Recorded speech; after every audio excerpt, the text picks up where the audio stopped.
podcast. Life is a hideous thing.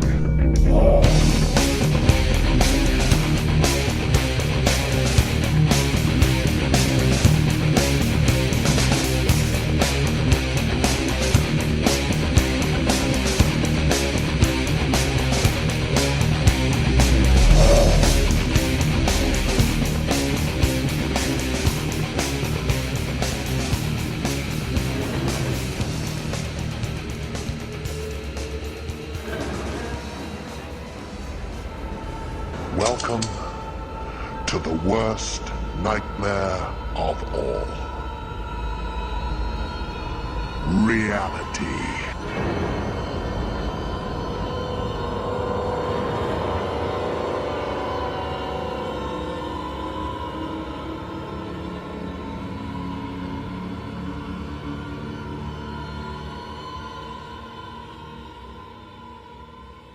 When I first started with the idea of doing a podcast, I made a list of people I thought I'd like to have come on. I've managed pretty much to stick with that list, with the addition of a few great last-minute ideas for guests. One of those names on the original list was Doug Bradley, who played the terrifying and excellent Pinhead in Clive Barker's Hellraiser. We managed to work together a few times over the years. With much help and many thanks to Steph Sciullo, I can now present our talk. Enjoy.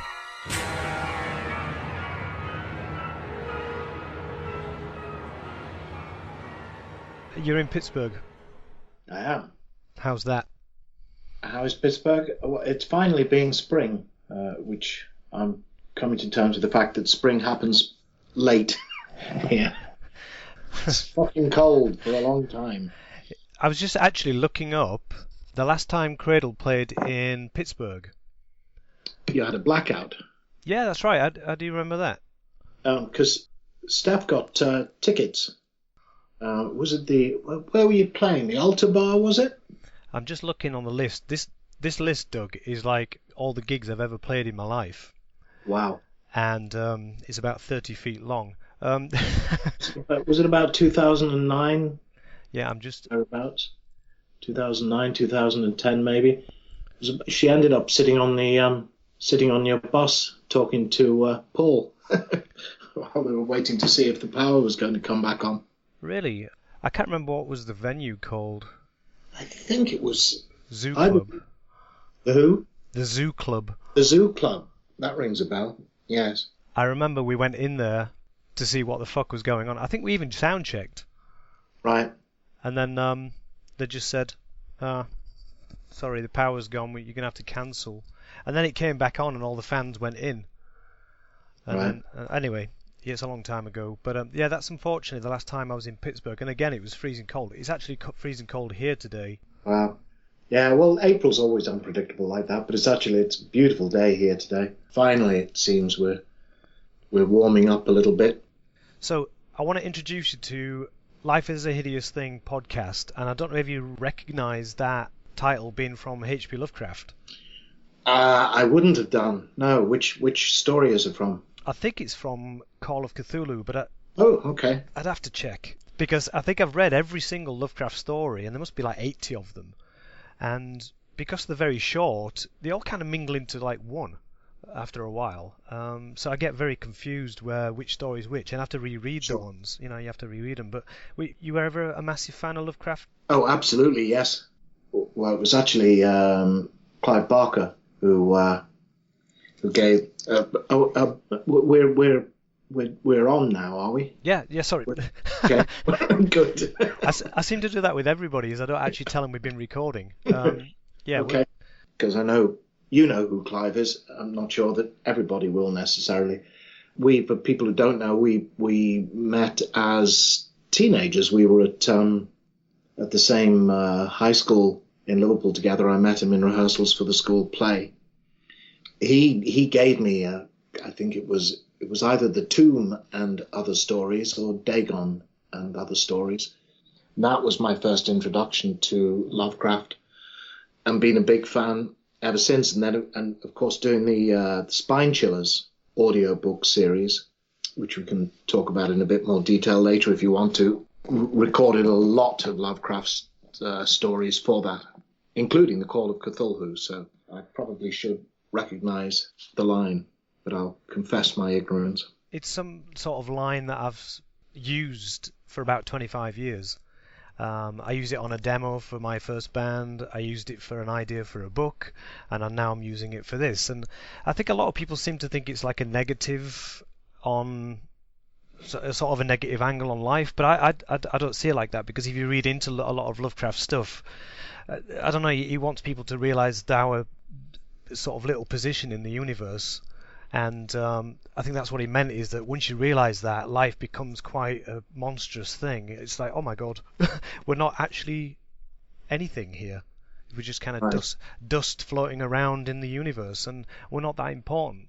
Yes, I found your quote, by the way, Oh, while right. we were talking. I Right. picked up my phone and Googled. Life is a hideous thing, and from the backgrounds behind what we know of it, peer demoniacal hints of truth, which make it sometimes 1,000-fold more hideous. Science, already oppressive with its shocking revelations, will perhaps be the ultimate exterminator of our human species, if separate species we be, for its reserve of unguessed horrors could never be borne by mortal brains if loosed upon the world. This credits it to something like H.P. Lovecraft, the transition of H.P. Lovecraft, The Road to Madness. That's not a story, is it? The Road to Madness? Don't think so. It doesn't sound familiar, but some people have been finishing off sort of stories and ideas that you had, so Yes. it's difficult to sort of pinpoint if someone's found a book somewhere, or because people still discover some of his letters sometimes. I was always a massive fan of his, so... You're the second thing that comes up on Google, by the way. Oh, the show? Yes. Yeah, well, that's good. That was interesting to find out that you were doing the audiobooks, because I didn't realise you were doing your own productions of them. Are you still doing that now? Well, we've kind of reached the point at which we achieved what we set out to. We started probably 2008, and the very first thing that we did was an audio-visual adaptation of Lovecraft's The Outsider. I'd done the audiobook for Mr. Be Gone, Clive's novel. And while I was doing that, it kind of occurred to me, and this was partly born out of the work that I was doing with Tony Luke, working on the Dominator, the CGI movie that Tony directed, I helped to produce. And of course, Danny did the voice of Dominator. And I was thinking about the audiobook, how it had not really moved anywhere since the days of the C90 cassette tape. And out of that idea was born this idea of doing what it was like kind of, the idea was Jackanory for grown-ups. So I was filmed in front of green screen, narrating The Outsider. And for my sins, I attempted to learn the entire damn thing, which nearly drove me insane. And so then I could be taken as an element and mixed with illustration and a little bit of animation. So it comes out, it's like a short 20-minute film of The Outsider. And that was really what we intended to do. And I set about preparing to do the second one in that audio-visual series, which would be Edgar Allan Poe's The Telltale Heart, which in fact we completed, and it has been fucking nightmare. It's been beset by all kinds of strange post-production problems, which actually, as I speak, I'm attempting once again to iron out with Tony's help. I'm hoping that will see the light of day at some point. But then Alexander Finbow, who had come in to help try and rescue Dominator 2, which we were working on at the time, but which sadly died a death. And we had formed our own production company, Renegade Arts Entertainment. And Alex said that the audio-visual idea is great and we shouldn't lose sight of it, but they're time-consuming and they're expensive. Why don't we do straight audio books as well? So I said, okay. And we started. So we had to stick with authors who were in the public domain, basically because we couldn't afford to be paying for rights to estates and so forth. But that gave us a lot to work with. Obviously, Poe and Lovecraft, Ambrose Bierce, who was a revelation to me, because I have to confess I really didn't know his work when we started doing them, and I've become a huge fan of his now. And we've now completed a 13-volume set, which is just now coming out as a box set. We kind of released the individual volumes as they went along. Most of them are 2 or 3 CDs, and I think the total is 62 stories and 11 poems. We did most of kind of horror-related poems of Edgar Allan Poe and a few others. Charles Dickens, Arthur Conan Doyle, Rudyard Kipling. So that's now complete. Our Baker's Dozen 13-volume box set is out there. We do now plan to look at completing author collections, because obviously in that process we didn't quite record all of Poe's stories, certainly not all of Lovecraft's stories, certainly not all of Bierce's stories. So we might go back by stages now and complete those collections. And all read by me, with the exception of a few, which I brought Jeffrey Combs and Robert Englund in to do guest readings. Jeff, obviously, because of his connection through the film, I asked him in the first place if he would read the Herbert West series, and he said yes. But he also read Poe's The Cask of Amontillado and A Fruitless Assignment, which is an Ambrose Bierce story, and Robert read the story which I think is Bierce's most well-known, An Occurrence at Owl Creek Bridge, and The Terrible Old Man by Lovecraft, and he recorded The Sleeper, which is one of Poe's poems. So that's where we are with the Spine Chiller series. It's a shame that no one's done like a definitive, really good film of like a Cthulhu thing. I mean, I know Reanimator was, for me, I could put that in what you were talking about, awful-tastic movies. Reanimator is one of those for me. I love the film, don't get me wrong, but it's not really that close to the story as such. It's more funny. And yes, I mean, I love the film. Yeah. But if you read the story, it's set in 6 parts, I think, and it's a little bit different. But I'd love someone to do like a really fucking good Call of Cthulhu film, and I don't know why they won't, because they've got CGI now. So yes, I think a lot of the time the problem is that I think that the general byword has been that Lovecraft is unfilmable, partly because he does this extraordinary tease. The standard thing with Lovecraft is that he spends a great deal of time describing something that he tells us is indescribable. Yeah. Everything is nameless and indescribable. And he takes a page and a half to tell us about the awful things that are so indescribable. The Dunwich horror is okay, but it doesn't really work. John Carpenter, you mentioned before, he had a tilt at The Mountains of Madness, didn't he? His movie was called, I think, In the Mouth of Madness, but was loosely adapted from The Mountains of Madness. Actually, the H.P. Lovecraft Society have made a couple of films on a tiny budget, but with a huge amount of imagination. And I can't remember what the first one was that they did. I'm a voice is whispering from my side that it was The Whisperer in the Dark. But then they did a version of Cthulhu, which is actually really pretty good, and they operate on a shoestring budget. But I would recommend people seek them out, because I was very impressed by them.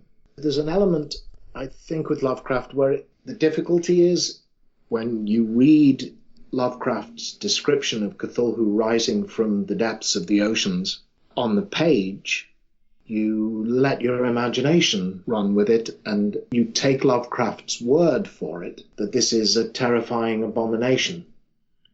Once you try and actually put what is effectively a giant octopus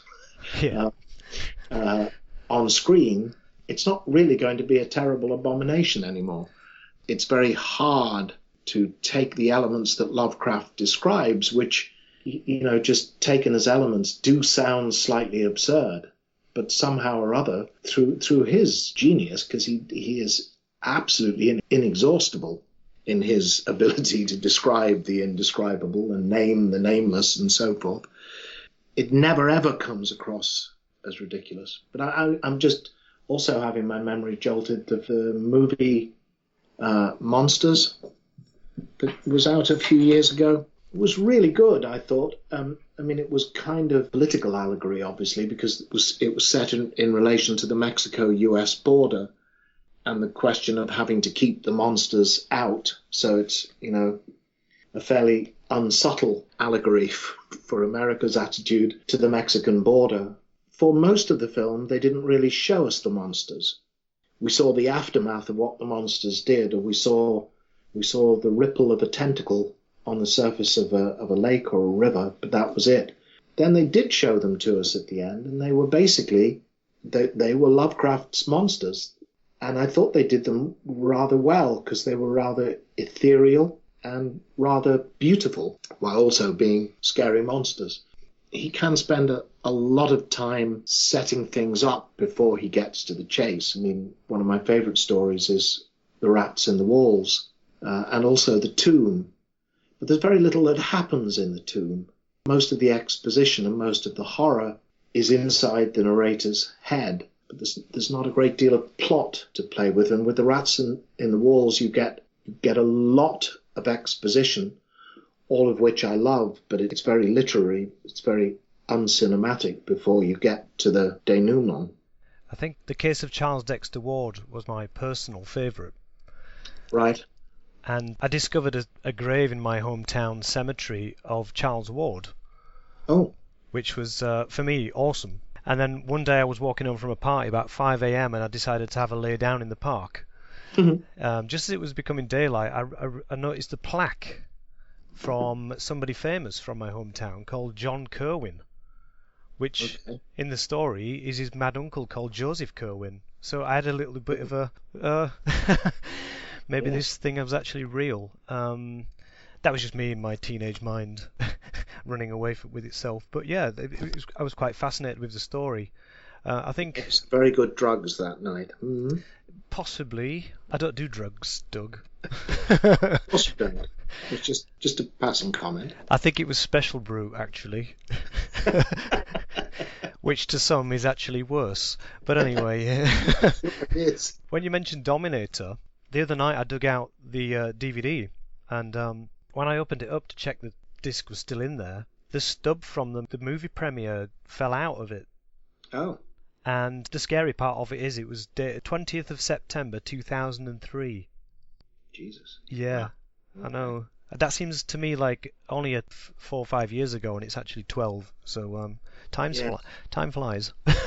Fortunately, it has a habit of doing that. Yes. Wow. But I've drawn a couple of comparisons to our sort of career, and we're both from the north of England. Yes. Because I'm from near Leeds. What is your hometown? Well, it's called Heckmondwike, but it's a bit like saying to people you're from Liverpool when you're actually from Bootle. You know what I mean?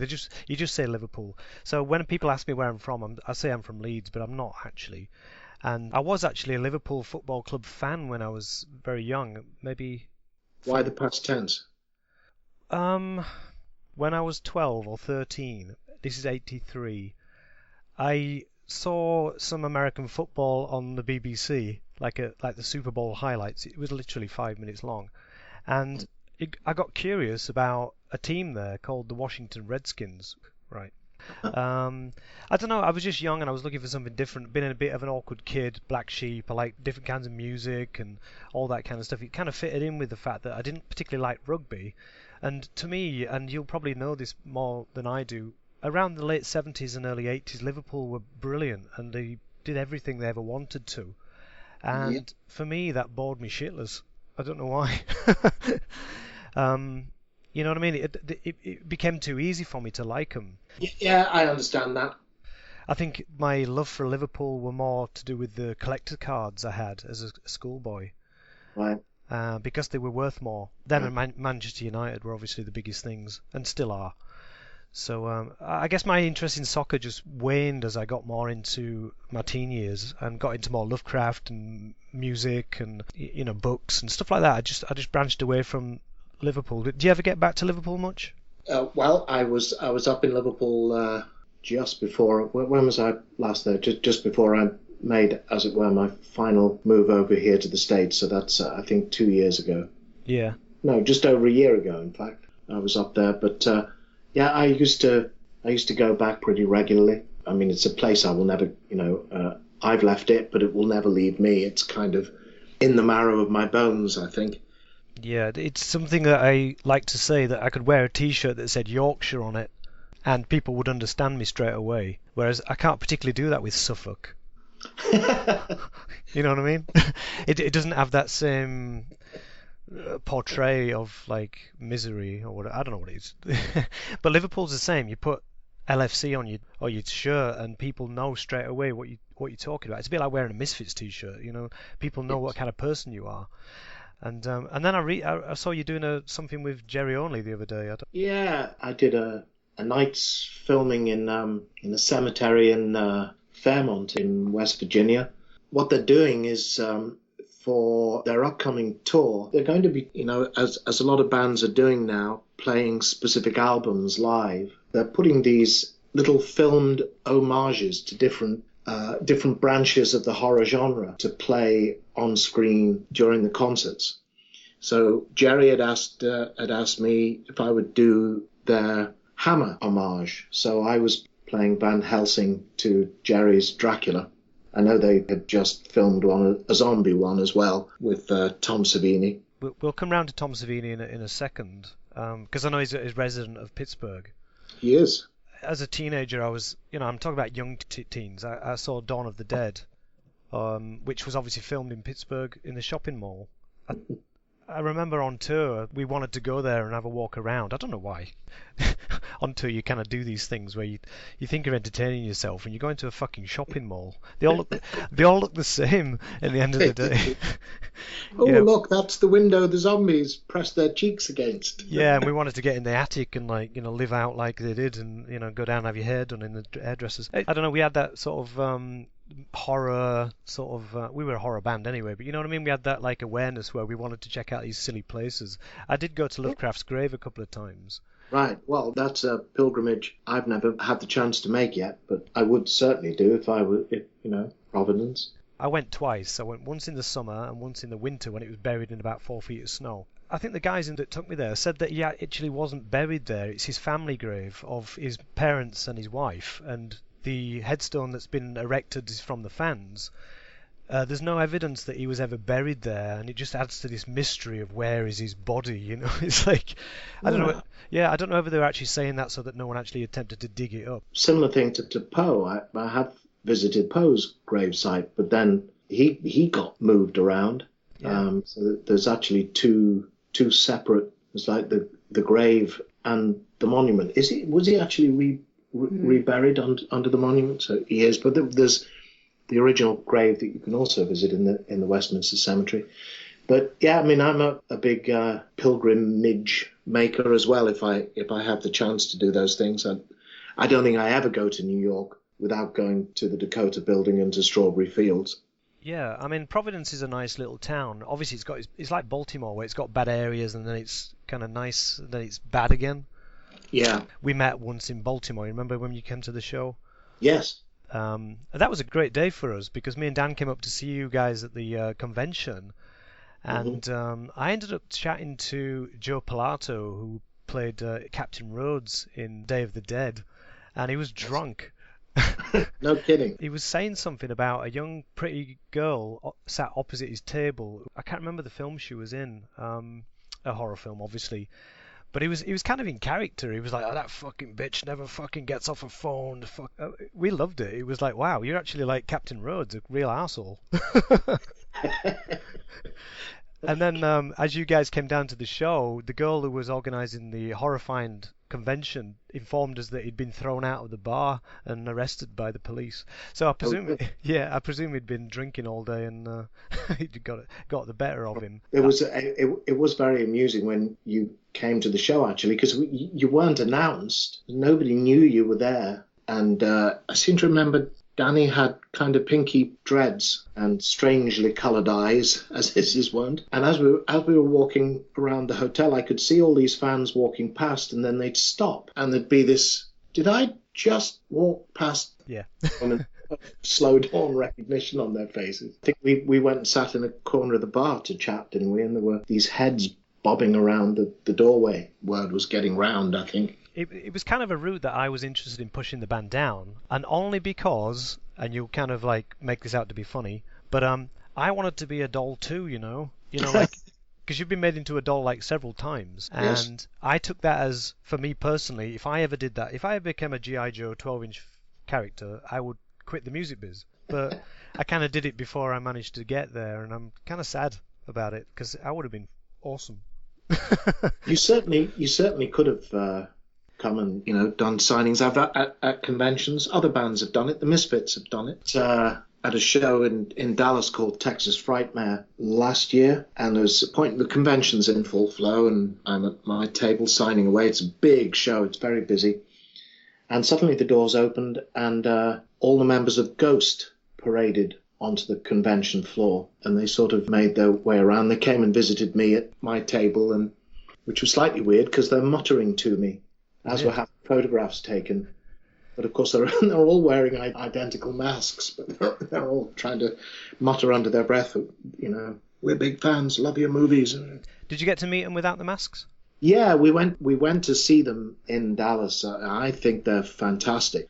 I mean, it's a fairly open secret that I'm not the biggest fan of heavy metal. I know that. And when I was kind of aware of Ghost and the way they looked, so I assumed they were the standard grunting, screaming death metal that I don't listen to. So when I heard them, I was slightly shocked by, if I can be allowed to use the word, how musical they were. And this the contradiction between the dark, the satanic elements in their lyrics and this kind of very melodic musical approach, I thought was very exciting.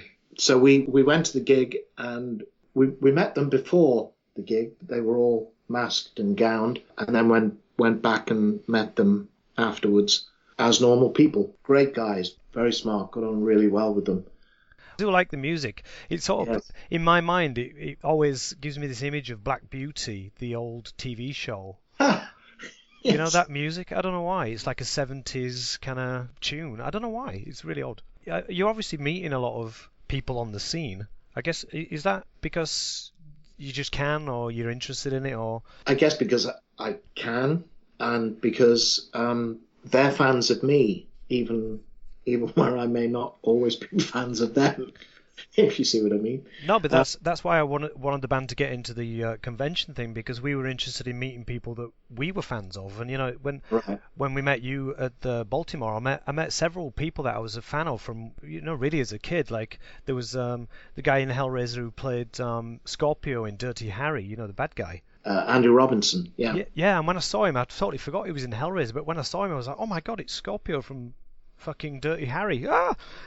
Which was all I could think when he was on set in Hellraiser. That was all because I was completely in awe of him because of Dirty Harry. Yeah, and I think his character in Dirty Harry still is quite disturbing. Yes. He's such a sick bastard. That's why I kind of wanted us to go in there, because we were, we'd done everything at that point. We'd played every festival. We'd toured the world 15 times. We kind of got a little bit bored of it all. And not bored, you still love the show and the energy, but traveling and the lifestyle. Yeah, the drinking and they're just missing home and then being home and wanting to be away again. It just all became like, I don't know, a life that I'd got a little bit bored of. And we thought, let's get into the convention scene and we can meet people that we like, right? Right. It seemed a little bit more interesting, but no, I never made it as a doll. So that's still to do. There's still time. Still to do. But I guess one of the interesting angles that I wanted to talk about was you obviously got the book about talking about masks, Yes. And I guess you're famous for wearing a mask, and I've read about it, how you enjoyed that element of like being not anonymous, but you can get into character, and it was like that for us on stage. Now, when I visited you guys in Baltimore, obviously Dan got recognised because he likes to play on the image, but I don't. And I could walk around and, people, the fans of the band would know who I was, but generally people wouldn't. And I like that. I like sitting at the bar having a beer and no one's going to bother me. And then, obviously someone comes over and breaks breaks your cover by asking for a picture, and everybody goes, "Who's that?" And it's fucking blown then. I have to thank them. Cheers. But, I liked the double-sided sort of, you were known as on stage, it took over. I think it was the volume of the music, not particularly the choice of notes we were playing, but you became very in character. And then 20 minutes later, you'd have it all off, and you'd be out drinking at the bar, and no one would even know who you were. And Yes. I really liked that. Now, I guess it's become a little bit different for you now, where I think we were driving in London once, and you'd done that advertisement for that insurance company, and we saw your picture really big on the back of a bus. We were like, oh my God, there's Doug on the back of a bus. Isn't that cool? Yeah. We also sat in traffic jams on the North Circular Road behind those buses, crawling along for about half an hour, staring at me, staring back at me. Oh, awesome. It's horrible. You should have got out and drawn pins in its head. It would have been fucking brilliant. Dan actually did send me, or sent to my website, a picture of exactly that. They'd taken a photograph of the back of the bus and then photoshopped it into Pinhead. I lived in Liverpool for about 3 years up in Anfield. Right.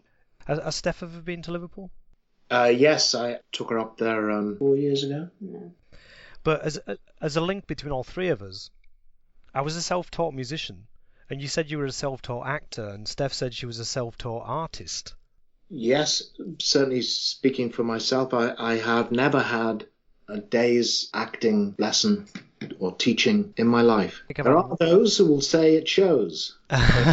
No, I signed up once for an acting class at the Actors Centre in London, purely and only because Patrick Stewart was going to run it, and this was before Star Trek.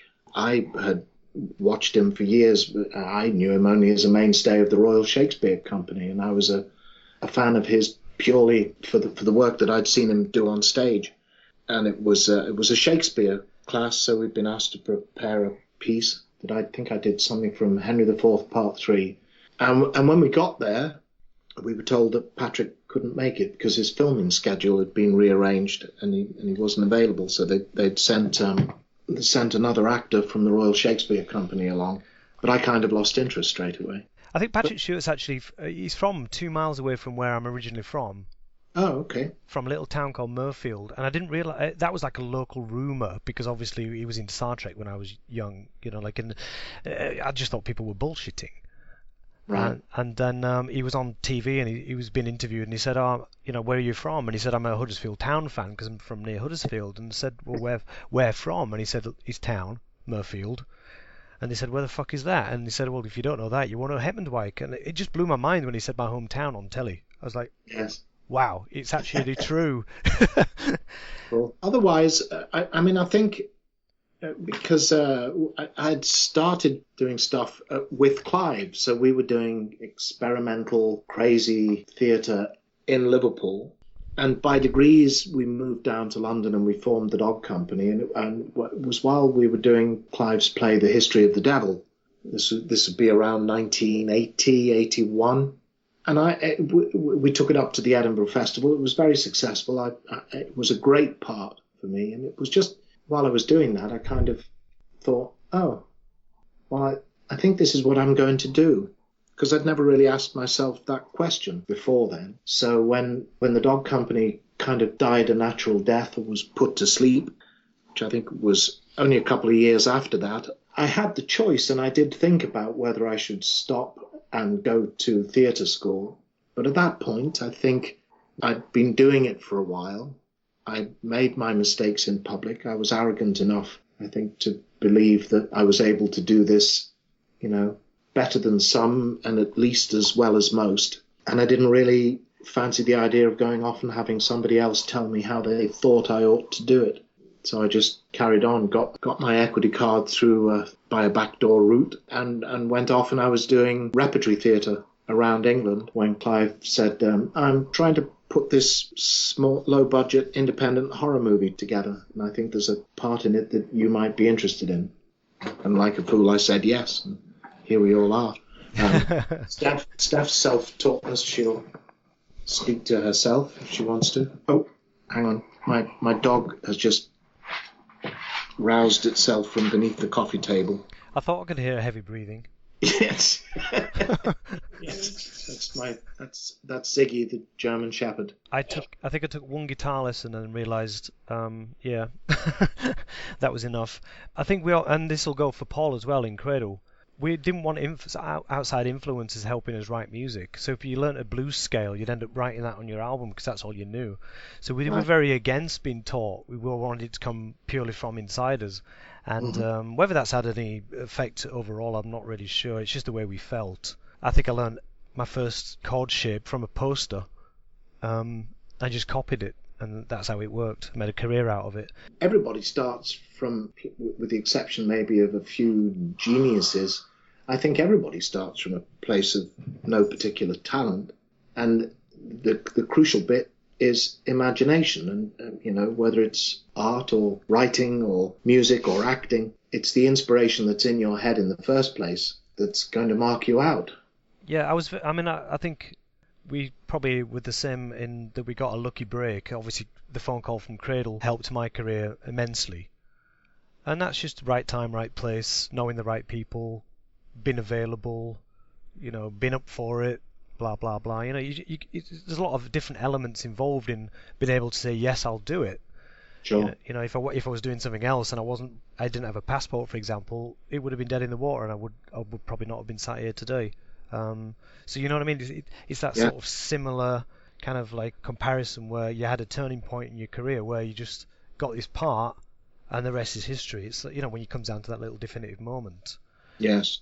I've never really asked you this question before. So, in Cradle, were you and Paul writing the music and Danny putting lyrics to it, or Danny bringing lyrics to you and you putting music to the lyrics, or the whole thing creating itself organically between you all? Or how did you go about it?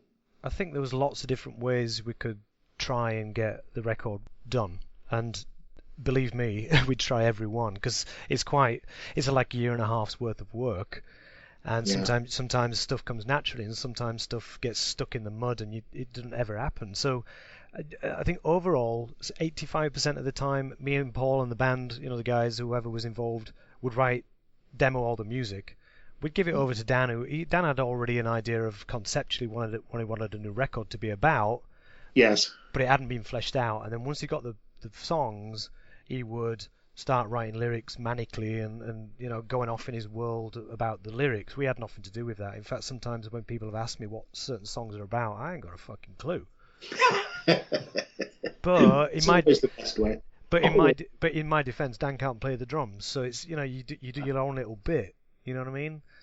Yes. You're a band, and I always wanted to be in a band, Doug. I never wanted it to be like just a singer using a band and all that, like we were accused of a lot. We were a band, and we definitely. It was like tennis, you'd knock the ball around and you get the ideas together, and it's a lot of work. When you get the phone call from the manager saying you're running out of money, you better get on with a new album, you knew then that the next year and a half was going to be hell.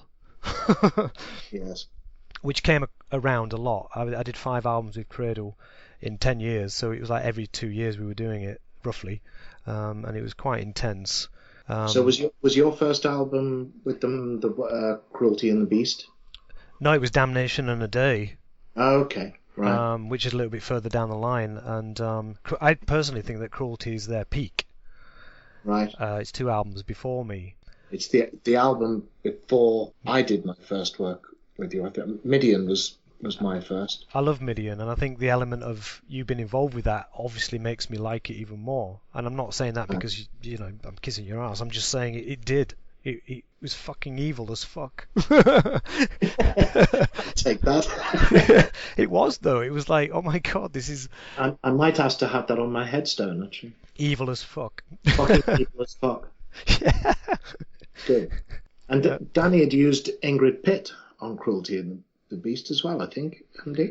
Yeah, and this kind of ties back to Dominator, where I was going to ask you about Tony, because I've not heard from Tony Luke for a long time. And I was curious about what happened with Dominator 2, because on one of the podcasts before, I interviewed Pat Mills, who co-created 2000 AD and Judge Dredd, and he works with Alan Grant a lot. Yes. So when I realised that Alan had written Dominator, which we were obviously doing the music with, I was like, holy shit, this is a small world.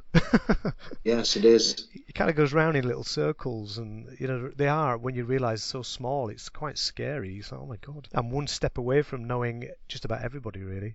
One more sort of connection that I got between us is that it seems like, and obviously I've been from Liverpool and I'm from Leeds, we seem to have lost his accent, and people always say to me, like, why don't you speak in a certain way? Like, friends up north will think I talk a bit posh. Oh, I can hear your accent. Yeah. And you just said we haven't lost us accent.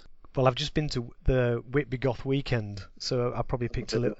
Yeah, so brought it back. I might have done, but a lot of that us for our is a giveaway. Well, I get that a lot. I mean, I never had a broad Liverpool accent, but then in Liverpool this changed suddenly. I blame Brookside, but when I was a kid growing up in Liverpool, so I'm talking about the early 60s forward. I was born in 54. Not everybody in Liverpool had a Liverpool accent. Right. There were lots of people who didn't speak with a thick Liverpool accent at all. And there were very different discernible types of Liverpool accent. There was always a large Welsh community, particularly in the area around where I lived. I was from the south of the city. Very stark contrast to what you were describing in Anfield, which is the north of the city. If I would take you down to the areas that I grew up in, around Penny Lane and Allerton, Wavertree, Walton, Childwall, Mossley Hill, these are quite leafy. Lots of open spaces, lots of parks, reasonably well-to-do suburbs, and some of them very well-to-do suburbs. Walton, back in the day, was where all the footballers lived. So quite a stark contrast in the city from the south end to the north end. And certainly big Welsh community, lots of Evanses and Williamses around where I was. And there's a North Welsh accent, which is quite Liverpool. And it's that very sing-song Liverpool accent, the one that goes up and down a lot, right, like, which it almost is falling into Welsh, but never quite is. So that was a distinct Liverpool accent. There was always very definitely the Irish accent, which was that guttural Dublin accent, that kind of a voice that if you just swallow it a bit down the back of your throat, then you get that kind of Liverpool accent. Wow. Which was very, you'd hear that a lot, but that was very much the Irish accent. And then as you travel east down the East Lancs Road from Liverpool towards Manchester, the accents start to meet in the middle. So that's like a Lancashire Liverpool accent, the standard impersonation of a Manchester accent from the Manchester era, kind of Oasis bred, the up for it, mad for it, that kind of voice. That if you edge that along the East Lancs Road, then you start to get that kind of Liverpool accent. Fucking hell. And you hear that as well, but that's very different because it's not in the back of your throat. It's a bit like Stephen Gerrard, it's up in the front of your mouth somewhere. So you could hear very much those different Liverpool accents and no Liverpool accent. People who spoke quite neutrally. So I only ever had a very mild to moderate Liverpool accent, and then suddenly something happened, and it felt like it was almost overnight that everybody in Liverpool suddenly spoke with this uniform, quite thick Liverpool accent. I remember there was a survey a while back which was demonstrating that regional accents in England were tending to smooth, that everybody was tending to move towards a common ground of naturally spoken English. So the extremes of accents were starting to lose their edge, with the exception of Liverpool becoming more and more extreme. It would have been interesting to have the interview done in that accent, because people wouldn't have believed it was actually Doug Bradley talking. Could have done. Well, I'm pretty certain I've read that John Lennon had to learn to speak with a Liverpool accent. McCartney too, to some extent. Really? Well, they were South Side boys. John went to Quarrybank High School as well, which is known as the Eton of the North. He was a good middle-class boy, as Paul was, and the accent that everybody wanted to hear from them didn't necessarily come naturally to them. To some extent, an adopted voice, whereas I think George and Ringo, who were both North End boys, they already had it. But again, not that kind of extreme Liverpool accent that you hear now. I go back to the city. There are occasions when I don't understand people because the accent has got so extreme. I only lost a little bit of my accent so that people could actually understand what I was saying. I guess down here it's like grunting. Did you have a more extreme accent growing up? Probably, and I never heard myself recorded. But I got a job in a record company where we had to speak to people in Europe all the time, and I got very frustrated with talking to someone for 5 minutes, and then they politely said, "I didn't understand a word you just said. Could you repeat that?" So I decided to speak slower and say the words properly and finish my sentence and not use colloquial sort of, words. It was very frustrating for the first year or so, and then it just became naturally like that, I guess, because I hate repeating myself. Yes. Especially my name. If people say, "What's your name?" and I say Dave, they go, "What?" I was like, "Fucking hell, what did I say? Gary?" You know what I mean? I said Dave. Well, I don't hear it. Yeah, you have to go. It's the same with looking at yourself on screen. Yeah, yeah. It is exactly the same as looking at the holiday snaps or the wedding pictures. And people showing them around. It's like, oh my God. And everybody else says, "Oh, that's a lovely picture of you," but we never think it is because we all think we look stupid. And there are people I know. Apparently Judi Dench does this. She never watches her films or her TV stuff, even to the extent that if she's doing an interview on TV and they show a clip from something, she'll close her eyes and look the other way because she can't stand to watch herself. That's quite an aversion to it then. I mean, yeah. I don't think I kind of obviously it was easier with Pinhead because I'm not looking at me. I kind of took the opinion that you have to learn to, probably you would feel the same listening to your music, that you have to listen to yourself to learn to critique yourself. So I kind of took the opinion I had to get over that hump and learn to look at myself to be able to critique myself objectively. Yeah, I think initially you might, in the first part of your career, listen to yourself a lot to learn. And then, yes. Yeah, you're right. And now I don't listen to any of it at all. I'm sure one day I'll get drunk and lay on the room floor and listen to a lot of stuff and think, wow, I played that because I don't remember any of it. Right. Well, there's a lot of notes. It's a bit like learning a book, like you said, learning a full Lovecraft story, and it drives you mad, trying to remember all that shit. And then it just, I don't know, I guess over time it wanes and you sort of forget. Some of the stuff we were writing was quite complex, so...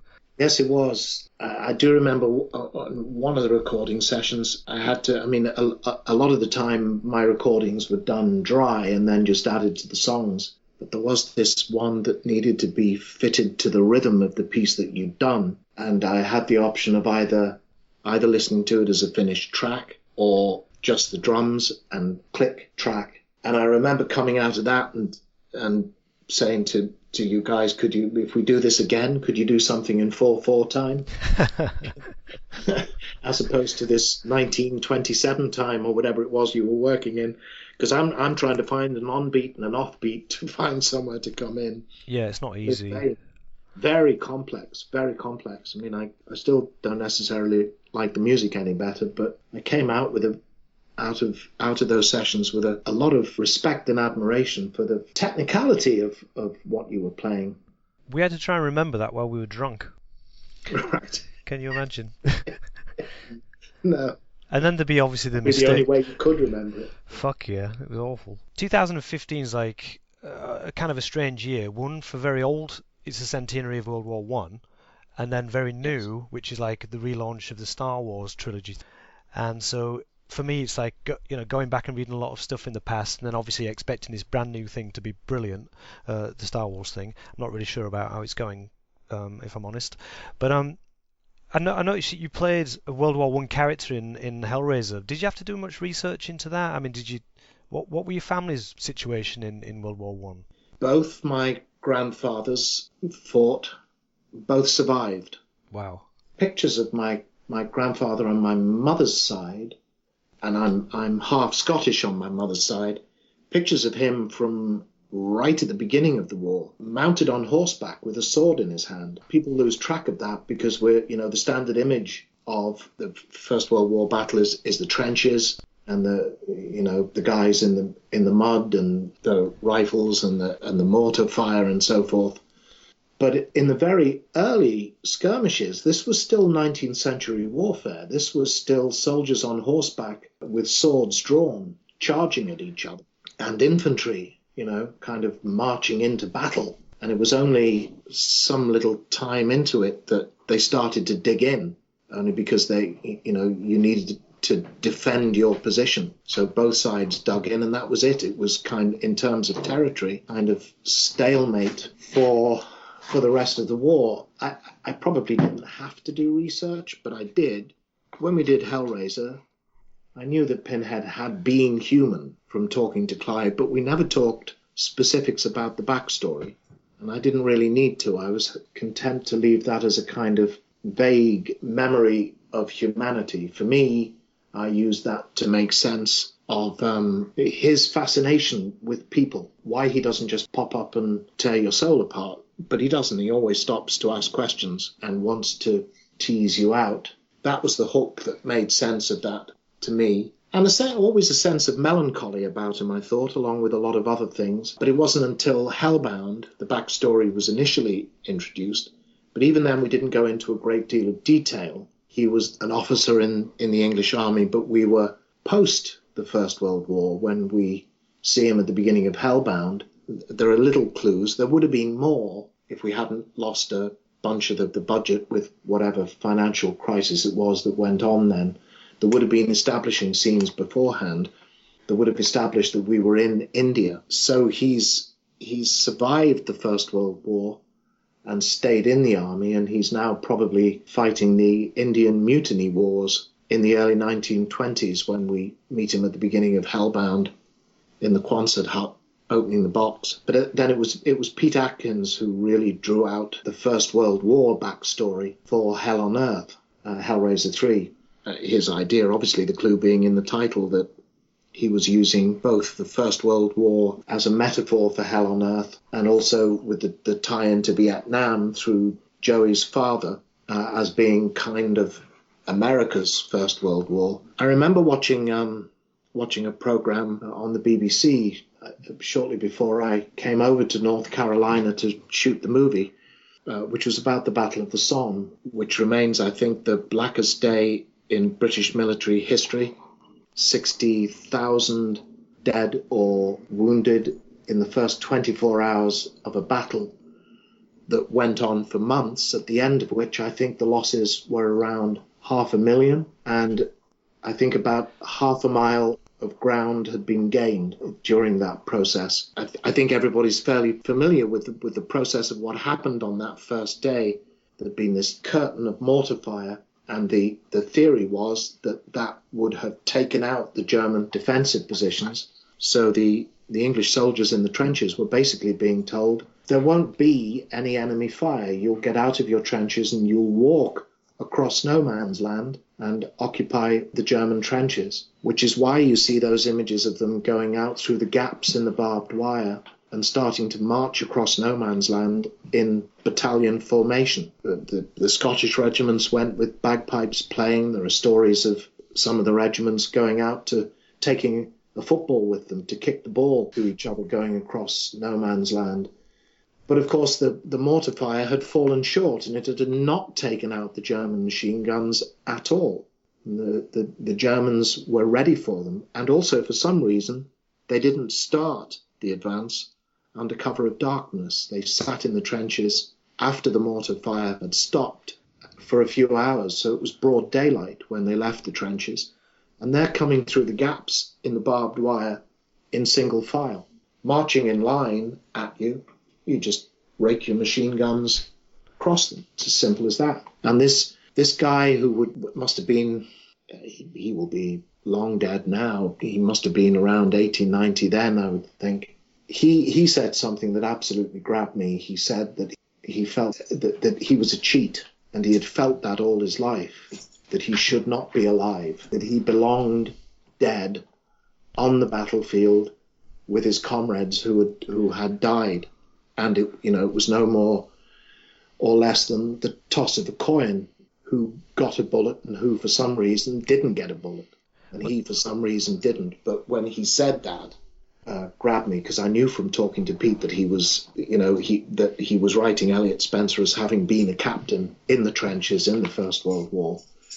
General life expectancy as a captain in the English Army around 1915-16 was about 48 hours. They were the ones who led the advances, so they were first up. But that notion that I shouldn't be alive, that I belong dead, made sense to me in terms of trying to make sense of Elliot as being a captain in the English Army who would be interested in the lament configuration, having presumably heard rumours about it, and then wanting to track it down and find the money to buy it and solve it. The question always in my head was, well, why? Why is a soldier being driven to this? And that was the thing that caught my attention. So that was it. I mean, I didn't do the Daniel Day-Lewis. I didn't go and dig a trench in my back garden and live in it for 6 months. I've not specialised in World War One history at all. My dad's more into that. He got bored of World War Two when I was a kid and started reading more about World War One. And it's only through Charlie's War, the comic that Pat Mills wrote, that I became more interested in it. And I can only imagine how fucked up that whole thing must have been, particularly the Battle of the Somme, where I think I was watching a documentary of a German soldier that said when we knew they were coming because the barrage stopped, and then we all went up top and just set the machine guns up, and I think we killed 14,000 British soldiers in the first 10 minutes. Because they had been told there would be no machine guns. Yep. Pretty sad, the whole thing. And so moving on to the other 2015 thing, a little bit more light-hearted, Star Wars. I haven't seen the trailer yet. I loved the first 3 movies. I was, I think, 22, I think, when it came out, but it certainly got to the kid in me. Did you ever have any of the toys? No. Because I think I was very... Steph had a Millennium Falcon and an Ewok village. Oh my... What? That's gay. Return of the Jedi was her movie. Because... Yeah, Ewoks, yeah. Well, we're not going to get onto them. Anyway, sorry, Steph. She just muttered, "I was a little girl." Yes, I know. And they were aimed at you, and I was a little boy, and I was aiming at them. just wanted them to die. But no, I mean, I still have all my vintage toys, and it's a pain in the arse to dust them all. That's the only problem. I do it stage by stage over a year period. I think as a better toy, I noticed you guys have bought a hearse. Yes. Well, she's off the road at the moment. She needs to go to the hearse doctor. Her battery's flat and she's a bit dead, so we need to. She's an absolute joy. I've never enjoyed driving a vehicle so much, and she hasn't been a money pit really, any more than all cars are. Or vintage cars even. Well, I guess so. She's 1993 Cadillac. Nice. Fleetwood, and we bought her straight from a funeral home in Jeanette here in Pennsylvania, just not far from here. She still had petals in the back from her last job. Oh my God. And still a kind of formaldehyde-ish odor, which is just starting to fade now. But she's an elegant lady. Her name is Betty. That's sweet. Well, the guy at the funeral home told us that his grandmother had christened her Black Betty, so we promised we would carry the name forward, and we had done. Actually, we nearly bought the funeral home. Yes. We went to the funeral home to get her. we're standing chatting to the guy outside the funeral home, and he told us they were selling the home. And I looked up at it, and then it's big. It's like on 3 floors. And being a funeral home, there's a large basement. And the receiving rooms in American funeral homes, there were about 3 of those on the ground floor, all very substantial. And I just casually asked him what they were selling it for. And he told me, but I kind of assumed I'd misheard him. And I assumed what it was saying, or it meant to say, was 1 point something million. No, he had just said $100,000. Okay, you should have bought it right there. I sort of went, oh my God, I can afford this. Oh, shit. What do I do now? We thought about it. Location is just a bit too far away from everything like airports and so forth. So we didn't. But we were very, very tempted. I always thought, when you had the sticker in the car that said funeral homes, I think you just pointed out that you had a certain sense of humour about the whole thing. But I always joked, if you could attend your own funeral, would have been a bit of a weird thing to do. So I kind of lightened it up a little bit by saying you could actually organise your own wake before you died. Because it's kind of the best party you'll never be able to go to, right? Because it's your party. It was only a joke. I mean, I trying to imagine organising that thing and then not dying for another 5 years would have been a bit of a cry wolf, It's like it could take off. I'm sure the rich people would have loved an excuse for such a lavish party. It always seems to be your best party you'll never go to, right? So we would hope so. I should professionally just point out that since we were talking about it, I've now indirectly joined the Star Wars family from doing voiceover for the video game. Well, I know that, but I thought you meant suddenly you were going to announce that you got a part in the new film. No, sadly no. Damn. At the moment, I'm only in the video game, but I've done like 3 different lots of voiceover work for it as a Sith Emperor, and that at some point in the trilogy they might see fit to bring the Sith Emperor out of the video game and into the movies. I tried to get Jeremy Bulloch to come on. Right. And because obviously the hottest topic is Boba Fett going to come back in this film, I can't see him being able to do many interviews right now because even if he denied it, it would reveal that he's not in the film. So right. I guess he would just best stay stum for the next 3 years until the film's finished. You know what I mean? It's like it must be a difficult position for him because he's always played the part.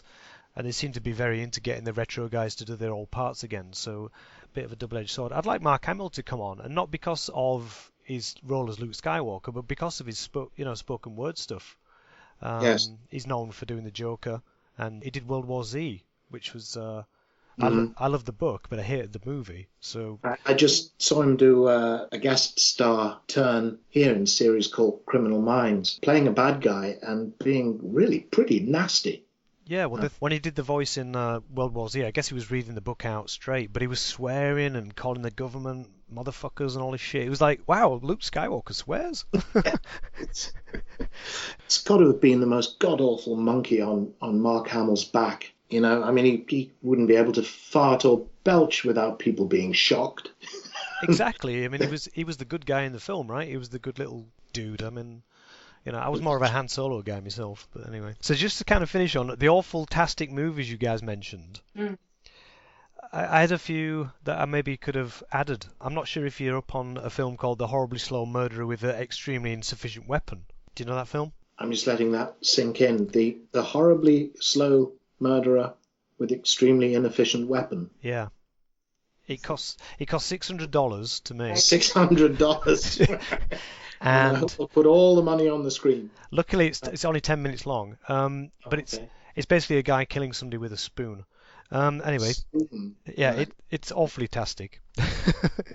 You might have heard the film Rubber. Kill somebody with a spoon. I guess you can gouge their eyes out pretty quickly. Well, he kept hitting him. He was dressed like Death, and he just followed him around everywhere, just hitting this guy with a spoon. It was pathetic. Anyway, it'd be like Chinese water torture, wouldn't it? But... Yeah, it just drove him mad, I think. Yes. And then there was a film called Rubber. Do you know that? Oh, the tire. Oh, the tire. Yeah, the possessed tire. Do you know the tire? The tire has been making convention appearances? No. Yes, Really? and you can get the tyre's autograph, sheet of paper with a with a tyre print on it. See, I joke about this shit, and it's obviously beyond me. Brilliant. But I think there was a film that was made a trailer of last year called Squirrels. I don't Lord. think it's ever been finished, but it's about murderous squirrels. And I thought, Squirrels. yeah, when I was in America, there was a lot of squirrels around. I found it Right. quite cute. And then obviously this horror film came out of murderous squirrels, and I thought that had been an awful film. But it's not. I don't think it's been finished. I am a squirrel murderer, Ah, a splendid. serial squirrel murderer. Well, good. Back in the UK, well, I got extremely fed up of them eating the bird seed. I'd put stuff out for the birds, and within half an hour they'd destroyed everything and eaten a lot. And they're nasty little fuckers. I mean, people think they're awfully cutesy. They're not. They're tree rats. Yeah, this is what people tell Used me. to in London, certainly the area I used to live in around Hornsey. I know Hornsey Town Hall back in the day used to give kids sixpence a tail. You brought them in because they were considered a pest. And actually, murderous squirrels would be a pretty terrifying notion. They're nasty little fuckers. They really are. And I got so fed up with them doing this, and I shouldn't be telling anyone this, really. Anyway, what the fuck? I'm sure nobody listens to your podcast, right? Hopefully. I bought a squirrel trap and, put peanut butter and whatever inside it, and I caught myself a squirrel. And then I wasn't quite sure what to do with it, so I plunged it in the goldfish pond and drowned it. Fucking hell. Well, yeah, I mean, the only thing that outrages Steph when I told her that is that I then put it in a plastic bag and put it out with the rubbish. I think it's illegal here, is it, to kill squirrels? You can kill almost anything in America. You can't just go around shooting Especially squirrels on the people. street. You have to have a license for squirrel hunting. You have to have a It's not- squirrel license? Yes, you do. Something to stop me from shooting one in the tree. Wow. Wander into the street. Wild turkeys. These have blown my mind. You kind of approach an intersection and a grass verge in the middle of the road. There's a fucking turkey wandering up and down. And I saw a whole flock of about a dozen of them making their way across a road. I think I'm a bit of a wuss. I could never bring myself to kill anything. Not because I'm a vegetarian either. It's just, I think I had an air rifle when I was young, and my older brother shot a bird. And obviously seeing it on the ground, breathing with its guts blown out, I just thought, wow, what was the point of that? Well, you couldn't eat it anyway, could you? No, it's a sparrow with no fucking balls left. It was just horrible. You know what I mean? It was like, The sparrows have balls. well, they didn't anymore. You know what I mean? Though I just didn't understand why he'd done it. I mean, we could shoot bottles or cans or something, or Yes. action men like. So I did want to speak to Steph actually about, because I want a girl on the show, innit? But I'm not okay. I'm here. Hello. Well, welcome to the show. This is a first for me. I've never had a girl on yet, so you're the first, and I've never had a dog on either. So That's sexist of you. I know. Well, they're scared of me. I don't know why, but we're working on it. We've got a dog on there now too, as well. Your dog. I could hear your dog. Is Ziggy on? Heavy breathing. Good. He was wondering what was going on in the background. But how's it going, Steph? How's things? The art thing you're doing and all that, which I love, by the way. It seems to be going well. People seem to like what I do, and they buy it, and Yeah, I mean, are you working on anything? bits and pieces, just kind of whatever. So how do you manage to sell things? I just post pictures on Instagram, and They sell. the link to Etsy is there, and it's usually working. And people just go to the Etsy shop and buy it, and it's wonderful. And I was about to give up on Instagram when it first came out because I didn't really understand it, and I hate the whole hashtag thing. Yeah, me too. It reminded me too much of Twitter, which I won't touch.